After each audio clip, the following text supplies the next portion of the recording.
Hello, চতুর্মূল x equal to 10 আমরা x এর মান নির্ণয় করব। ওকে, তো লক্ষ্য করি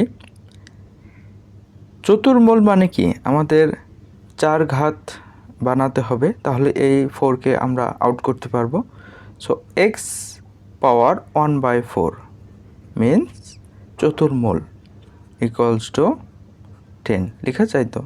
ওকে, এই 4কে আউট করতে হলে আমাদের কি করতে হবে, 4 ঘাত উভয় পক্ষে আমরা পাওয়ার নিব।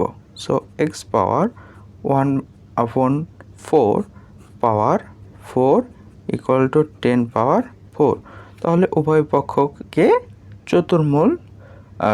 চতুর্ঘাত করে পাই। ঠিক আছে, তাহলে 4 আর 4 কি ক্যান্সেল, তো x power 1 equal to 10 power 4 means কি 10 ইন্টু 10 ইন্টু 10 ইন্টু 10 লেখা যায়। তাহলে x পাওয়ার 1 মানে x ইকুয়াল টু, এই যে কয়টা শূন্য আছে, 1 2 3 4, তাহলে 1 দিয়ে 4টা শূন্য।